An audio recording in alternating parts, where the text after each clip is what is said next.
Volvemos y les damos la bienvenida al fondo de la noticia. El futuro político de Yemen vuelve a causar tensión. Tras 32 años en el poder, el presidente Ali Abdullah Saleh firmó este miércoles un acuerdo de traspaso de poder.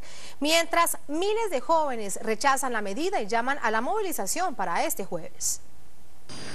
Con la estampa de su rúbrica, Ali Abdullah Saleh se compromete a entregar la presidencia de Yemen en los próximos 30 días. El acuerdo, firmado en Arabia Saudita, fue elaborado por el Consejo de Cooperación del Golfo Pérsico y Naciones Unidas. El mandatario espera que esta decisión ayude a la reconstrucción del país tras la crisis generada por los sectores de oposición.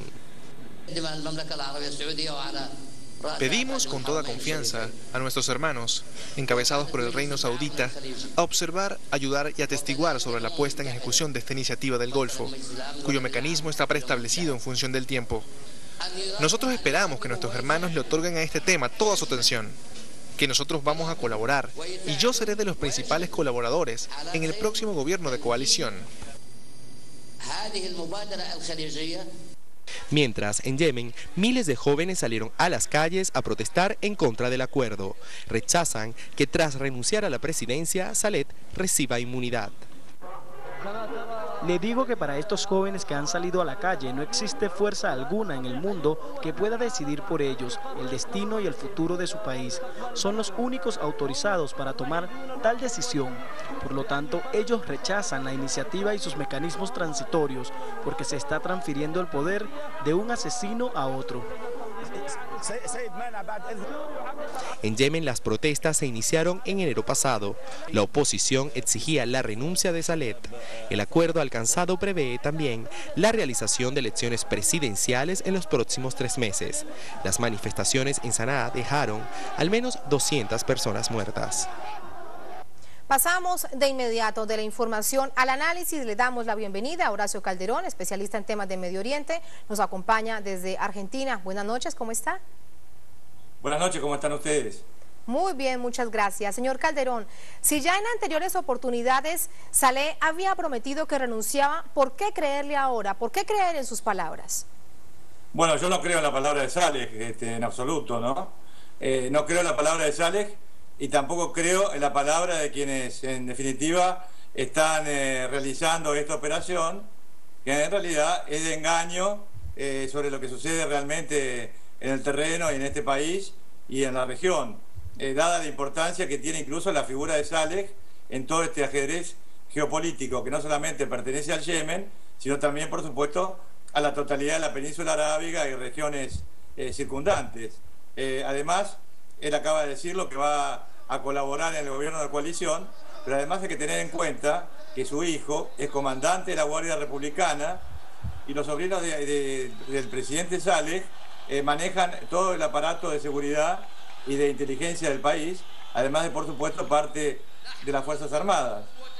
Frente a sí, tiene una posición fragmentada, pero además hay que ver que durante los últimos 2 o 3 meses, extrañamente, el presidente Saleh ha permitido que la minoría Houthi, enfrentada prácticamente de manera histórica con Arabia Saudita, pudiera desplazarse hacia el sur y hacia el oeste y en definitiva ha tomado posiciones en el Mar Rojo. O sea que esto es una cuestión muy complicada que para que se haya realizado de esta manera tiene que haber una apoyatura de otros actores de la región, por ejemplo, como Arabia Saudita principal y además Estados Unidos, ¿no? Eso daría a entender, sería el argumento de por qué Arabia Saudita ha fungido como mediador en esta crisis en Yemen. Por supuesto, porque todo lo que sucede en Yemen es considerado en Arabia Saudita como una cuestión de seguridad nacional, ¿no? Porque además todo esto hay que tomarlo en el marco de esta guerra sorda que se está librando por un lado entre Irán y por el otro con el bloque sunita, liderado por Arabia Saudita. Me refiero al sector moderado del bloque sunita, ¿no? Y también esto tiene mucho que ver con la situación en Siria. O sea que acá estamos frente a un ajedrez geopolítico donde el equilibrio estratégico puede quebrarse en cualquier momento y esto culminar en una guerra de dimensiones bastante importantes frente a lo que hemos visto por lo menos durante los últimos años en Medio Oriente, en el caso de Irak, etcétera. Yo veo la situación realmente muy complicada y no soy para nada optimista que esta renuncia del presidente Saleh realmente vaya a cambiar de fondo la situación en el país y en la región. Señor Calderón, lo invito para que recordemos quién es Ali Abdullah Saleh. Se mantuvo 32 años en el poder. Conozcamos más de este actor político de esa nación. Ali Abdullah Saleh es el presidente republicano más antiguo del mundo. Nació en el año 1942 en Bait al-Amar, cerca de la ciudad de Saná, capital de Yemen. En el año 1958 ingresó a las Fuerzas Armadas y alcanzó el cargo de teniente coronel. Fue electo en 1978 como presidente de la República Árabe de Yemen, mejor conocida como Yemen del Norte, y fue reelegido en 1982. Antes de 1990, en un intento por contener al sur yemení comunista, Washington y el Reino Saudí respaldaron y mantuvieron a Saleh en el gobierno. Tras la caída de la Unión Soviética, la sureña República Democrática Popular de Yemen perdió el apoyo económico extranjero, lo que llevó a una reunificación de ambos territorios como una sola república y la elección como presidente de Ali Abdullah Saleh.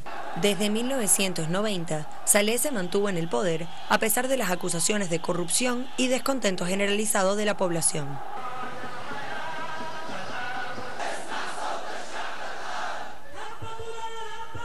Señor Calderón, los manifestantes han dicho durante estos días que están seguros que Saleh le traspasa el poder a otro asesino. Sin duda se trata de unas fuertes palabras, de fuertes declaraciones, pero que más allá dan a entender que van a continuar las protestas, las movilizaciones. ¿Cuál es su opinión sobre el vicepresidente de Yemen, que funge ahora como presidente interino mientras se llaman a las elecciones presidenciales? Bueno, dejando de lado un poco los adjetivos calificativos, yo diría que el futuro presidente de Yemen es una persona que tiene por lo menos la capacidad, la habilidad de tener buenas relaciones con otros sectores en pugna, ¿no? Sobre todo sectores de poder. Estoy hablando, por ejemplo, del clan Al-Ahmar, que es importantísimo destacar eso, el comandante de la primera brigada blindada de Yemen, de manera tal que es una situación, creo, por lo menos favorable que este hombre esté a cargo en un futuro de la conducción política virtual, porque la conducción política real de Yemen la va a seguir teniendo posiblemente el actual presidente Saleh, con Estados Unidos y Arabia Saudita detrás, y bueno, y teniendo frente a sí el clan Ahmar, que es importantísimo en este país, un problema de segregación del sur que continúa siendo comunista, ¿no? Y que no quiere saber absolutamente nada con un poder central como el que está gobernando el país en este momento. La presencia de Al-Qaeda en el país, estamos hablando de Al-Qaeda en la península arábiga con centro en Yemen, que es blanco de ataques de las fuerzas del gobierno y también de los Estados Unidos. Y en el marco de todo esto, como background, como telón de fondo, esta guerra sorda que yo acabo de comentar, que es importantísimo tenerla en cuenta, entre Irán y el bloque sunita. O sea que realmente la situación es muy complicada, y a esto se agrega este avance de la minoría Houthi hacia el sur, que acabo de comentar, y hacia el oeste en el Mar Rojo, porque ahí puede ser abastecida desde el mar con armamento, ¿no? O sea que realmente es la situación de Yemen es muy interesante para observar en un futuro, ¿no? Claro que sí. Usted precisamente planteaba la situación de Al-Qaeda. Quiero que revisemos este informe. Aunque a primera vista Yemen no pareciera ser un país reconocido por sus recursos o por su economía, su ubicación geoestratégica y la captura de miembros de Al-Qaeda de nacionalidad yemení han causado que Washington y también que Arabia Saudita centren su interés en este país árabe en los últimos años bajo el llamado lucha contra el terrorismo que ya conocemos proveniente desde Washington. Vamos a ver.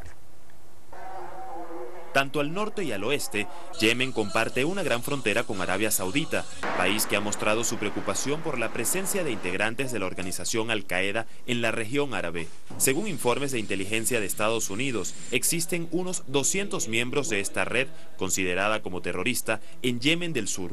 Desde el atentado a las Torres Gemelas estadounidenses en septiembre de 2001, los sauditas han invertido fuertemente en eliminar la amenaza de dicha organización, cuyo líder Osama Bin Laden fue asesinado recientemente. En la actualidad, la mayoría de los prisioneros que Washington mantiene en la bahía de Guantánamo son yemeníes.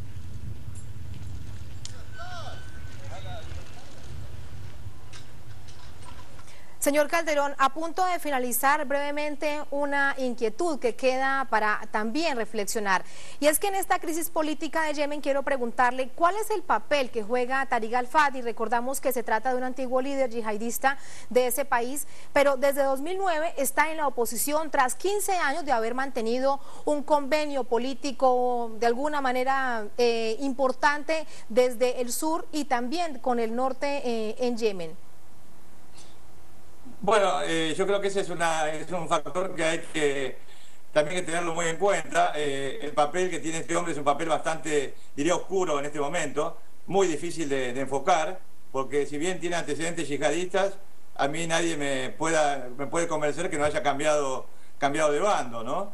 Ahora, para finalizar, con respecto al tema de Al-Qaeda, hay que destacar también que la minoría Houthi en el norte del país tiene en este momento una relación importante con Irán, lo cual preocupa a Arabia Saudita. Entonces yo creo que querría terminar no hay que descartar en un futuro no demasiado lejano un ataque de Arabia Saudita contra las posiciones de los Houthis en el norte del Yemen, ¿no? Además del papel de Al-Qaeda, que nosotros sabemos perfectamente que es una organización del Islam sunita enfrentada al chiismo iraní. O sea que esto realmente es un volcán que puede detonar, obviamente, un conflicto, por lo menos en la región inmediata, ¿no? Como usted lo decía, un complicado ajedrez geopolítico. Muchísimas gracias, hasta la próxima, un placer haber conversado con usted. El señor Horacio Calderón, experto en asuntos de Medio Oriente. Con esta información, con ese análisis, finalizamos esta emisión de Telesur Noticias. Antes quiero recordarles que ustedes pueden escribirnos a contáctenos @telesurtv.net, nuestro punto de encuentro. Los invito